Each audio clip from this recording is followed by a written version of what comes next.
have been a decade of breakthroughs and developments in medicine and psychiatry. Scientists have developed a new technology to cure mentally ill adults. With the use of electroshocks, the minds of sick patients are being wiped clean, giving them a fresh start. On this blank slate, physicians then imprint a new, healthy personality. Remaking people, shocking them into obedience. This is a story about that powerful idea. In the 1950s, it caught the attention of the CIA. The agency funded a series of experiments. Out of them was produced a secret handbook on how to break down prisoners. The key was using shock to reduce adults to a childlike state.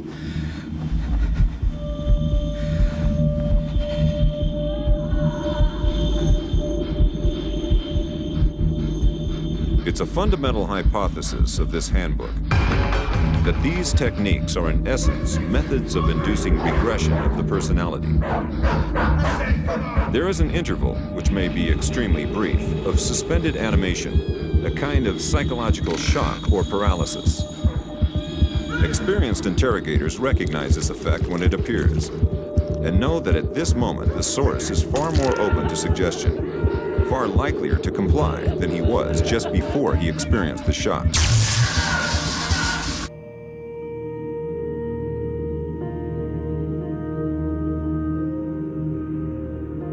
But these techniques don't only work on individuals. They can work on whole societies. A collective trauma, a war, a coup, a natural disaster, a terrorist attack puts us all into a state of shock. And in the aftermath, like the prisoner in the interrogation chamber, we too become childlike, more inclined to follow leaders who claim to protect us. One person who understood this phenomenon early on was the most famous economist of our era, Milton Friedman. Friedman believed in a radical vision of society in which profit and the market drive every aspect of life, from schools to healthcare, even the army. He called for abolishing all trade protections, deregulating all prices, and eviscerating government services. These ideas have always been tremendously unpopular, and understandably so. They cause waves of unemployment, send prices soaring, and make life more precarious for millions.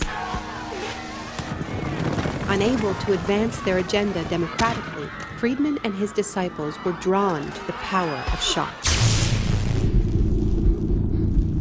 The subject should be rudely awakened and immediately blindfolded and handcuffed. When arrested at this time, most subjects experience intense feelings of shock, insecurity, and psychological stress. The idea is to prevent the subject from relaxing and recovering from shock.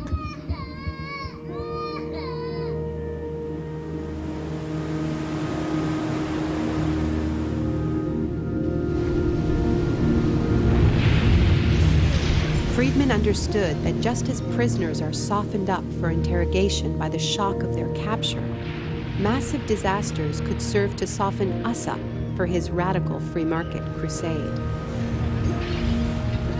He advised politicians that immediately after a crisis, they should push through all the painful policies at once before people could regain their footing. He called this method economic shock treatment. I call it the shock doctrine. Take a second look at the iconic events of our era, and behind many, you will find its logic at work. This is the secret history of the free market. It wasn't born in freedom and democracy. It was born in shock.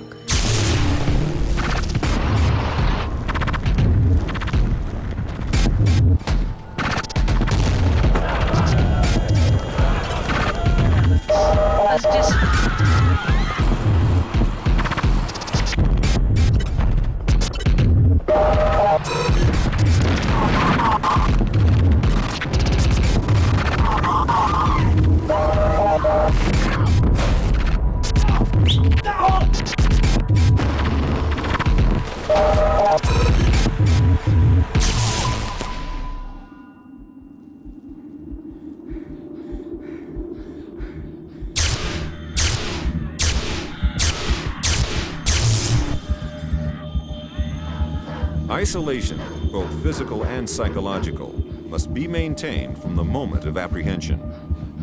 The capacity for resistance is diminished by disorientation. Prisoners should maintain silence at all times. They should never be allowed to speak to each other. There's one other thing I've learned from my study of states of shock. Shock wears off. It is by definition a temporary state. And the best way to stay oriented, to resist shock, is to know what is happening to you and why.